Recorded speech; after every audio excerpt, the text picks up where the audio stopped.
Hola, les doy la bienvenida a una nueva clase de historia.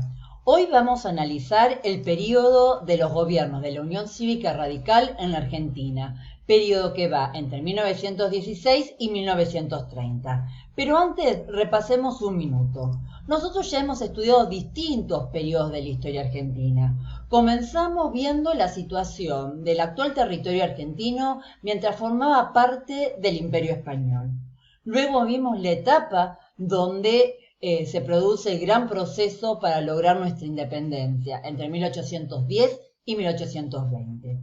Como fruto de esta etapa de independencia, nace el periodo de una anarquía, que los intentos para solucionar esta etapa de caos lo da los gobiernos unitarios con Rivadavia a la cabeza. Pero nace otro periodo de anarquía y esta vez va a ser el federalismo el que se impone, con Juan Manuel de Rosas a la cabeza. Luego tenemos el periodo en que el Estado de Buenos Aires se separa del resto de la Confederación Argentina entre 1852 y 1862. Luego vimos la etapa de las presidencias históricas o del continuismo, con Mitre, Sarmiento, Avellaneda, donde las ideas de la generación del 37 intentan plasmarse entre 1862 y 1880. Y luego vimos el periodo de la República Oligárquica, donde la élite conservadora intenta poner un sistema fraudulento y se consolida el modelo agroexportador, periodo que va entre 1880 y 1916. Hoy comenzamos a ver el siguiente periodo, a donde los que gobiernan va a ser la Unión Cívica Radical, entre 1916 y 1930.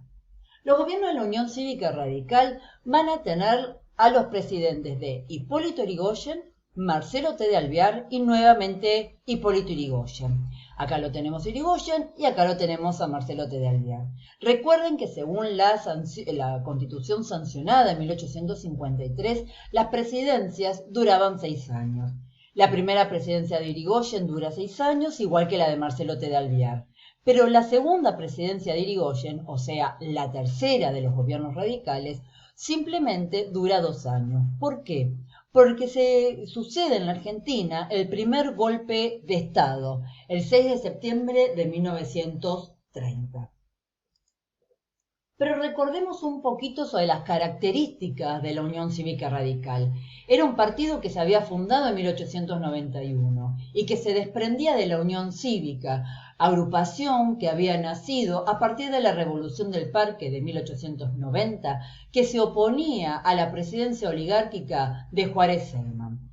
Los primeros líderes de la Unión Cívica Radical fueron Leandro N. Alem y su sobrino Hipólito Yrigoyen. Que la Unión Cívica Radical se va a posicionar como un partido opositor al Partido Autonomista Nacional, aquel que gobernaba en nombre de la oligarquía. Su objetivo era eliminar el fraude electoral, terminar con los hechos de corrupción y establecer los sistemas republicanos.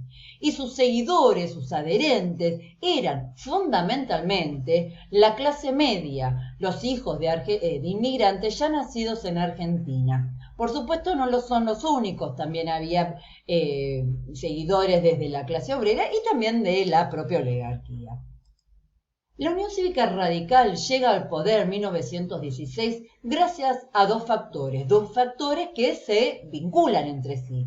Por un lado, que en 1912 se había sancionado la ley Sáenz Peña, elaborada por el presidente Roque Sáenz Peña.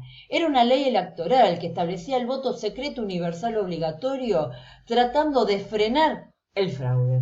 Y por el otro lado, gracias a la adhesión de la clase media, que ya eran hijos nacidos en la Argentina, esta clase media pueden votar, gozan del derecho del voto gracias a la ley Sáenz Peña. Y son ellos los que van a permitir que en 1916 gane las elecciones a nivel presidencial Hipólito Yrigoyen.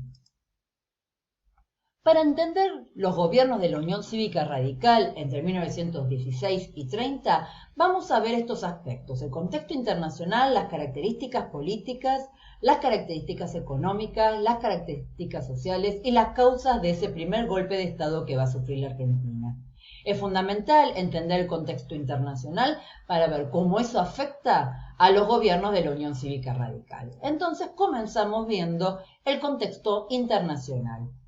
Sobre el contexto internacional es muy claro que la situación de la Argentina va a ser afectada por la Primera Guerra Mundial que se extiende entre 1914 y 1918. Esta primera guerra, llamada la Gran Guerra o la guerra que terminaría todas las guerras, va a provocar grandes transformaciones, no solamente a nivel económico, sino también a nivel social y político. Ganan los países de la Triple Entente, Reino Unido, Francia y Estados Unidos.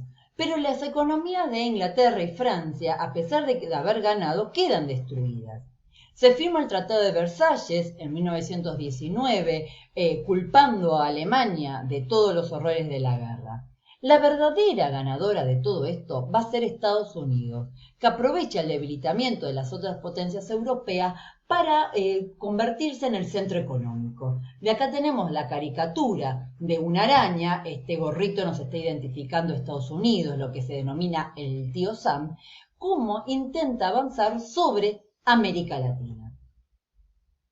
Además de la Primera Guerra Mundial, tenemos el impacto de la Revolución Rusa de 1917. Rusia sale de la Primera Guerra Mundial y luego de años de guerras civiles entre mencheviques y bolcheviques, se impone el régimen comunista. Pero no solamente eso, la reconstrucción de Europa se da con una serie de movimientos sociales de izquierda y de derecha que cuestionan los sistemas democráticos y capitalistas. Consideran que la democracia, el capitalismo y el liberalismo ha llevado a los horrores de la Primera Guerra. Y aparecen dos alternativas. El ascenso del fascismo en Italia, no va a ser el único país, también lo vamos a tener por ejemplo en España, en Portugal, con Benito Mussolini en Italia, y además se establece la Unión de Repúblicas Socialistas Soviéticas en 1922 como consecuencia de la Revolución Comunista de octubre de 1917 en el Imperio Ruso. Su líder va a ser Lenin, y una vez que muere Lenin, lo va a suceder Stalin a partir de 1924.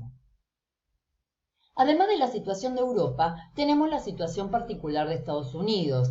Es un periodo de expansión económica de Estados Unidos, los denominados años locos, donde se da una mayor producción de bienes de consumo, que va desde un automóvil, electrodomésticos, radios.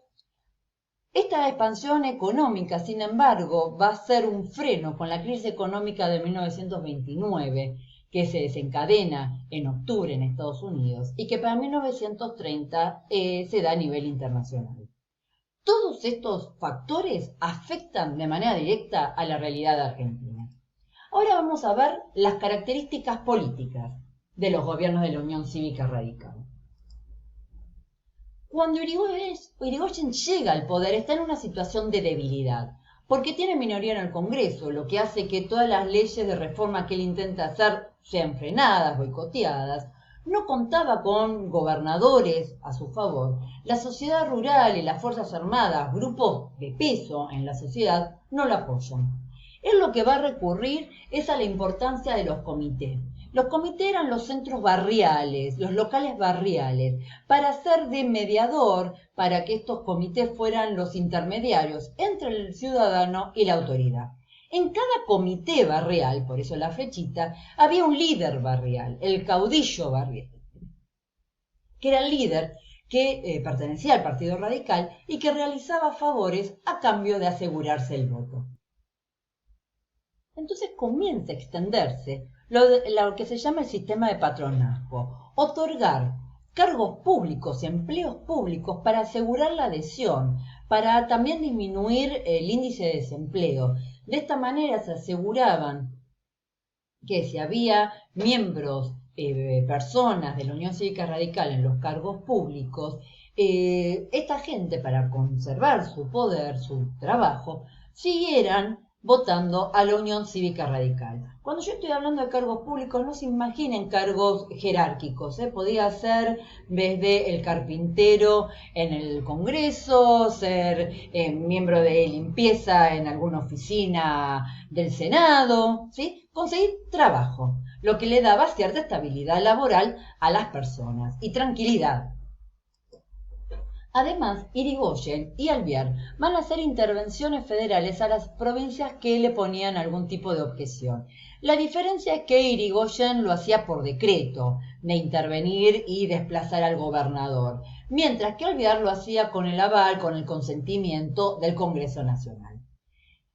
Irigoyen intenta hacer una política reformista, mejorar la situación de los ancianos, de los niños, hacer una reforma con respecto a la posesión de las tierras, pero cada intento que él intentaba hacer se veía frenado en el Senado Nacional, Senado que seguía siendo manejado por la oligarquía.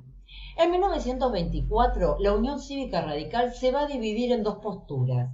Por un lado, los personalistas. Los personalistas eran los que seguían a Irigoyen y aceptaban que el partido fuera conducido directamente por él. Y por otro lado, los antipersonalistas o galeristas, que eran los seguidores de Alvear, que proponían una conducción donde la participación del partido se viera un poco más ampliada. Sin embargo, con esta división de la Unión Cívica Radical, todas estas transformaciones, vamos a tener una ampliación del sistema democrático gracias a la ley Sempeña y al fin del fraude electoral. Acá tenemos unas caricaturas, acá lo tenemos Irigoyen, que está intentando hacer reformas, ¿sí? A establecer un sistema reformista, donde tenemos el derecho a la vida, la protección a la vejez, pero en esta caricatura vemos la otra pata, que cada vez que él intentaba hacer un cambio tenía como que seducir al Senado. Acá está tratando de meterse al Senado en el bolsillo, como de seducirlo.